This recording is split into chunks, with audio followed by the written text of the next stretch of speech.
From the moment we met, I knew there was no affinity between us. There's no room in this place for a creature like you. A woman bearing a child, return to where you belong. On the day of my brother's wedding, my sister-in-law unleashed a torrent of insults upon me. It was meant to be a joyous occasion, one where I yearned to share the happiness, yet her words cut deep. Unable to endure such treatment any longer, I made the difficult decision to abstain from attending the ceremony. My name is Elizabeth, age 30. I juggle part-time employment with managing household duties. 3 years ago, I married my husband Robert, who is 2 years my senior. He works as a buyer and salesperson at major department store. Robert's fresh appearance contributes to his strong sales performance at the department store. Having always wanted children, we went through fertility treatments and were overjoyed when we finally conceived our first child. I was especially thrilled to have a child with the man I love, and I couldn't wait to share the news with him. When I told Robert, he was ecstatic. "Robert, it looks like we've been truly blessed." "Really? Does that mean?" "Yes, it's really happening. We're going to have a baby." "Seriously, I'm so overwhelmed with joy. I can't stop crying." My husband's tears mirrored my own, expressing his gratitude as he embraced me tightly. From that moment on, we eagerly anticipated the arrival of our little one, each day filled with excitement and expectation. But there was someone else eagerly awaiting the birth, my own brother Thomas. 4 years my senior, Thomas has cherished me since childhood, a bond that remains unbreakable. Even as adults, our sibling bond remains strong. He was aware of our struggles with infertility, so when I shared the news of my pregnancy, his joy matched that of my husband's, tears included. I've heard that our mother back home was so thrilled by the news that she was left utterly speechless. Whether it was my marriage or now my pregnancy, my brother has always wanted the best for me. I hold my brother in the same high regard. 2 months into my pregnancy, my brother reached out to speak with me. "What did you want to talk about, Thomas?" I asked directly, noticing his hesitant demeanor. He scratched his head nervously and replied, "Well, I'm getting married." "Married? Really, Thomas?"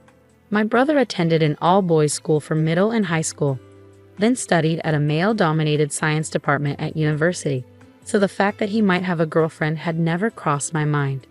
Despite our parents' suggestions for arranged meetings to set him up with a woman, he always declined. I think he's quite handsome, but his reserved nature in the past may have limited his chances with women. So hearing that he's getting married now is a shock I can't hide. "I imagine this is a surprise," he said. "I know it seems sudden."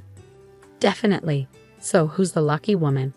"She's 3 years younger than me, so just 1 year older than you, Elizabeth. Her name is Rebecca, and we met through work." "Really? What's her connection to your job?" "Well, she's the daughter of the president of one of our business partners." "The president's daughter? That's incredible. It sounds like something straight out of a movie."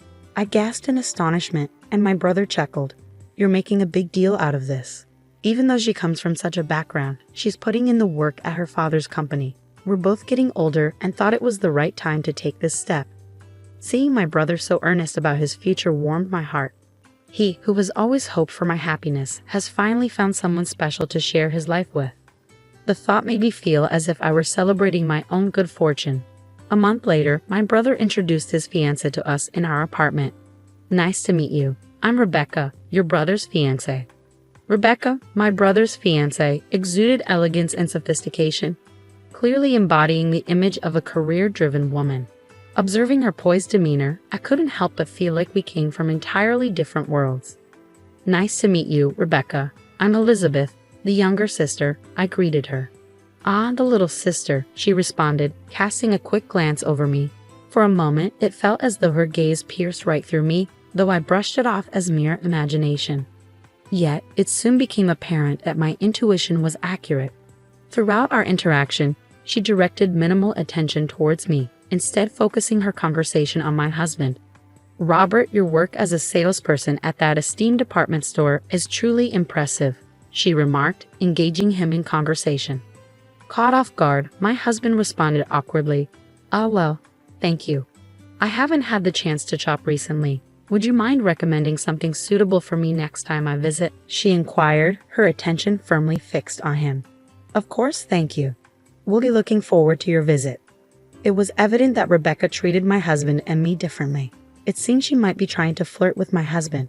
Still, I didn't want to dampen the mood, especially since my brother had chosen her as his partner. Just as my brother wished for my happiness, I wanted him to find joy as well. I couldn't let something as minor as her distant demeanor towards me affect my brother's happiness. Despite my concerns, I kept quiet. From then on, Rebecca started frequenting the department store where my husband works.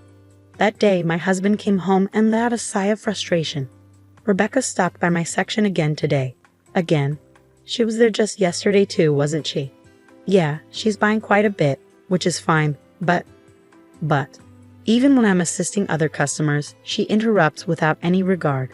It's causing inconvenience for the other sales staff as well. So it's becoming a bit of a hassle, you know. That does sound challenging. According to my husband, each time she visits, Rebecca makes purchases worth thousands of dollars. While it's beneficial for the store, my husband expressed concern. Despite her status as the president's daughter, her spending habits might raise some red flags. Several months later, the eagerly awaited day of my brother's wedding finally arrived.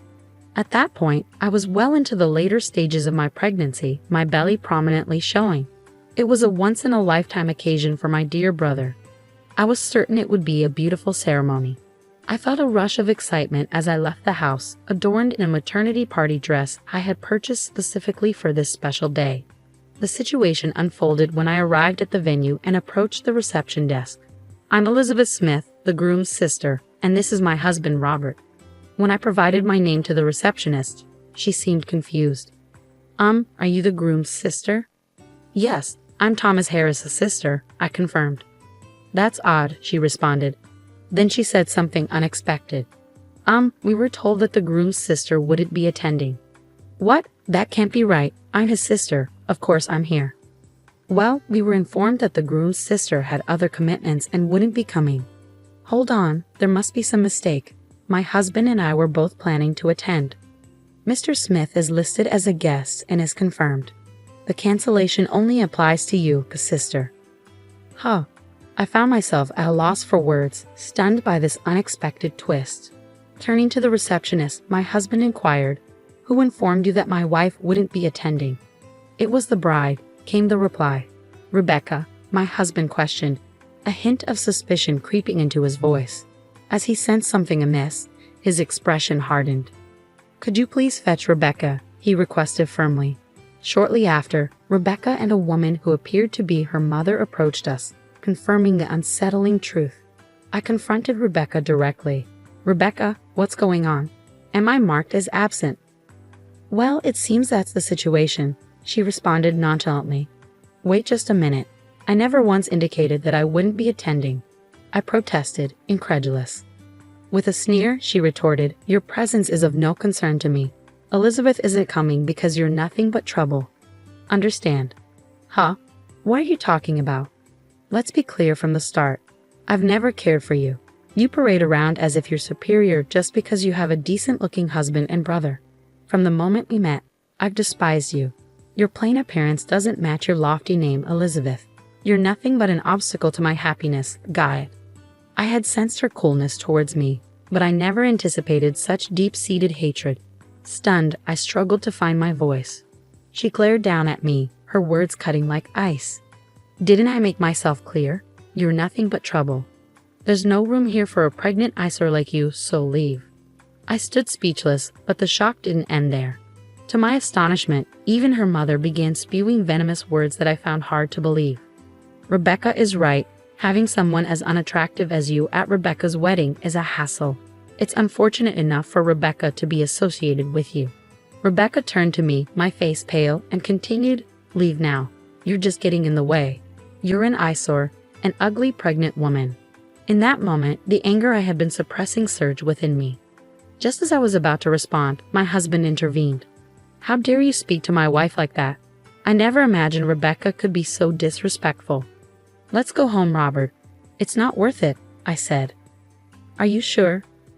"I don't want to stay here any longer. Let's go," I insisted, tugging my husband's arm as we made our exit from the venue. Good riddance, came the parting shot from Rebecca and her mother, their insults trailing behind us. A few hours later, my brother hurried to our home. His expression weighted with regret.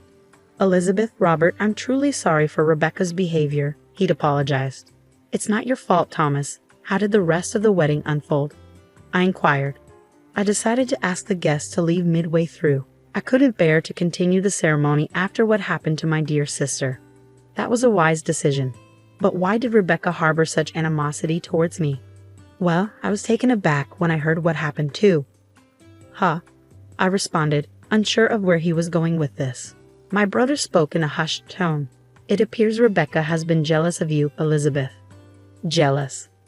We've always been close as siblings, right? Plus, Robert is quite attractive, and seeing you so happy and expecting a child seemed to bother her. Why would that be a problem? She was making extravagant purchases at my husband's department store because she finds him attractive. I was speechless at the absurdity of it all, I said, incredulous. Though my brother seemed concerned about me, he went on with the story. Rebecca was upset that your pregnancy would draw more attention to you than to her on her wedding day. She couldn't bear the thought of guests coming up to you and asking questions like, "How far along are you?" or telling you, "You look so happy." I can't believe she would react that way over such a trivial matter. It seems my brother, consumed by his work, had entrusted all the wedding planning to Rebecca. Whenever he tried to offer input, he was shut down with, "The bride is the focus of the day," leaving him unable to intervene.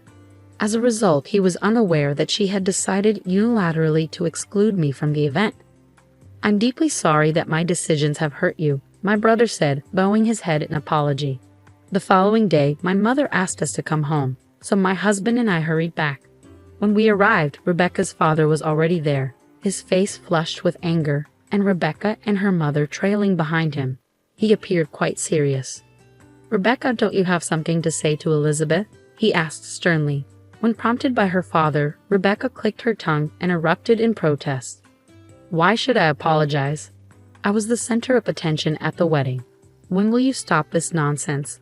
Her mother quickly backed her up, agreeing with Rebecca's outburst. "Exactly.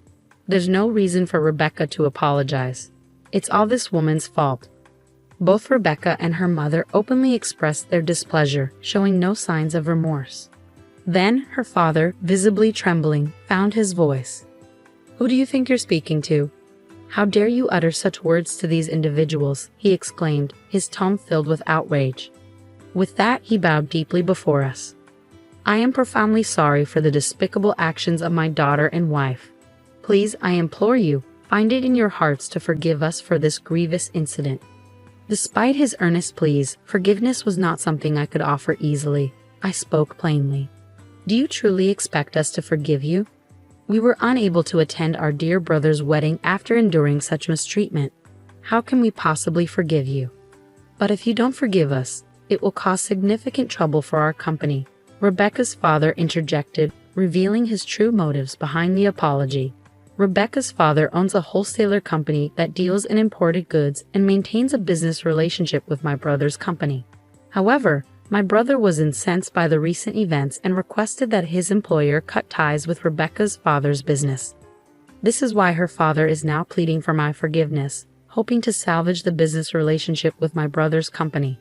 I hadn't realized just how much influence my brother's company held. Despite Rebecca's status as the president's daughter, my brother appeared to hold more power in this situation. Our father continued to apologize profusely, bowing his head repeatedly, but it was clear his primary concern was safeguarding his company, which only deepened my dissatisfaction. Realizing the conversation was going nowhere, I firmly told Rebecca and her family, "I won't interact with you any further. If you proceed with marrying my brother, I will sever ties with him as well." "Hold on. My dad is apologizing profusely. Don't you have any sympathy?"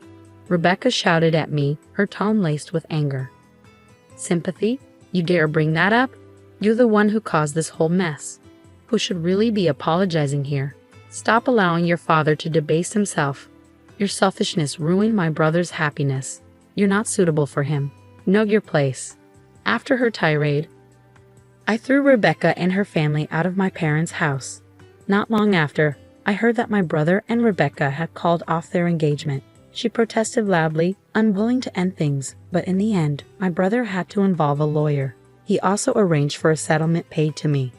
Though I initially hesitated to accept it, my brother insisted, saying it's the least I can do to apologize. So I accepted his offer with gratitude. Rebecca's family's misfortune deepened, and her father's company eventually declared bankruptcy. It seems that losing business with my brother's company, which was a critical part of their operations, left them unable to stay afloat.